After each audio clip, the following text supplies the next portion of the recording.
اس کو کیسے بیان کیا گیا ہے؟ حرف عطف کی مدد سے ہمیں یہاں پہ سمجھنا ہے. اگر میں او کو ہٹا کے صیام صدقۃ کہتا ہوں تو یہ کچھ اور بنتا ہے. یہ پہچان میں نے بار بار آپ کو کروانی.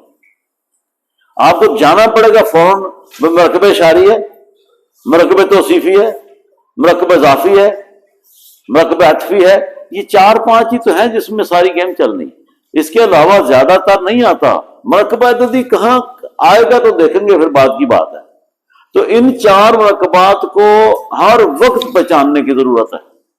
میں ان کی نشانیاں بھی آپ کو نا شاید اس میں جو فائل میں نے شیئر کی ہے اس میں 2 کی لکھی ہوئی ہیں کہ مرکب توصیفی کب ہوتا ہے، دونوں نکرہ ہو یا دونوں معرفہ ہو. تو آپ سمجھ جائیں. اگر دوسرا کسرہ کے ساتھ ہے اور پہلا نکرہ ہے تو کنفرم ہے کہ یہ مرکب اضافی ہے. اگر دونوں کے آپس میں چاروں جو شرائط ہے وہ مطابقت میں ہے تو کیا ہے؟ توصیفی ہے. تو آج ہم نے یہ بھی ایک جان لیا اگر وہ بے شک سارا کچھ ہوں بھی او کے ساتھ سوائے اعراب کے کوئی شرط نہیں ہے، واحد جمع کی، مذکر مؤنث کی، ٹھیک ہے، تو صرف اس کے ساتھ ہو تو کیا کر رہے ہیں؟ یہ مرکب عطفی ہے. تو اس طرح کر کے بھائی جان یہ آپ نے یاد کرنا ہے. اس سے پہلے کوئی بندہ یہ تصور کرے کہ میں بھی اعوذ باللہ من الشیطان الرجیم کی ترکیب کر لیتا ہوں، یہ سورہ فاتحہ ہی کر لیتا ہوں، وہ میں نے بند کر کے کیوں یہ کیا ہے؟ پہلے رٹا لگا کے آپ سب سنا لیں گے. رٹا لگایا ہوا کبھی بھی آپ کو یاد نہیں رہے گا اور اس طرح کے مفتی بن جائیں گے کہ لڑائی ہو جائے گی یا لوگوں کو غلط بتاتے رہیں گے. لاجک کا ہونا بڑا ضروری ہے. تو آج کا یہ سبق یہاں تک ہی ہے کہ من حرف جر ہے، صیام معطوف علیہ بنے گا، او عطف اور صدقۃ اور نسکن جو ہے وہ معطوف اول معطوف ثانی مل کر معطوف علیہ کے ساتھ اس کے حرف عطف کے ساتھ مل کر یہ کیا بنا؟ جار مجرور. مرکب عطفی بننے کے بعد جار مجرور ہے. تو میں کہتا ہوں مرکب عطفی معطوف علیہ حرف عطف معطوف اول معطوف ثانی مل کر مرکب عطفی بن کر جار مجرور بنے.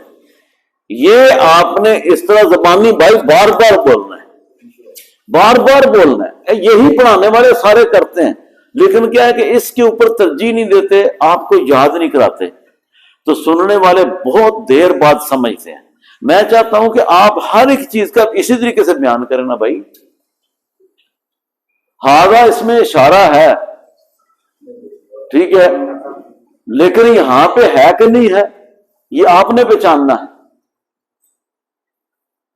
پھر یہ یہاں پہ بن رہا ہے کیا مرکب اشاری بن رہا ہے؟ نہیں بن رہا. تو یہ پہچان آپ نے جب کر لی، بلیو می کہ میں جو کہہ رہا ہوں نا آپ کو پڑھانے کی ضرورت نہیں رہے گی، آپ خود کریں گے. اور میں نے اسی کے اوپر آپ بالکل اس کے ڈور سٹیپ پہ بیٹھے ہیں. یہ بھی نہیں کہ میں نے اور نئی سٹوریاں لانی ہیں. جس طرح میں ایک بات بتائی ہے نا کہ آپ اس طرح کہتے ہیں جی میں نے حرف جر، آپ نے آگے دیکھا، ترجمہ بھی دیکھا، علامات دیکھی تو آپ نے دیکھا جی اچھا جی یہ او کی وجہ سے تو عطف آ گیا، اس کا مطلب ہے اس کا آگے پیچھے 2 لانے پڑیں گے، پہلے والا معطوف علیہ اور اس کے بعد والا آگے گئے تو پھر دیکھا عطف ہے تو اب معطوف چلے گا. اتنا پتہ چل گیا.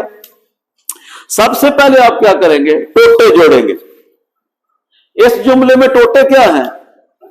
اس جملے میں یہ ٹوٹے ہیں بھائی.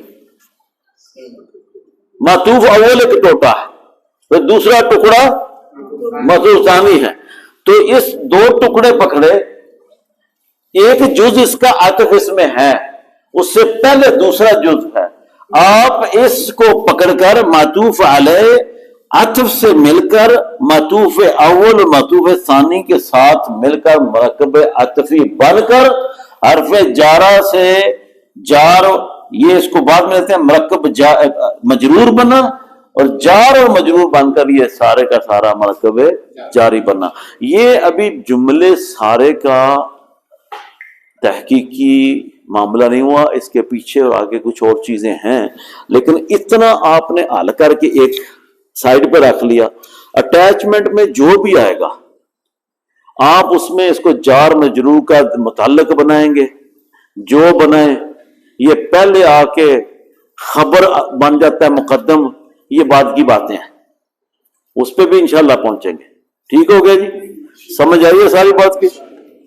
یاد بھی کرنا ہے نا، کوئی گروپ میں بولتے نہیں ہیں تو پھر ذرا گڑبڑ ہو جاتی ہے، یاد بھی کریں، کیونکہ اب دوسرا کھولیں جو میں نے 2 کلیے بھیجے ہوئے ہیں وہ یاد کرنے ہیں۔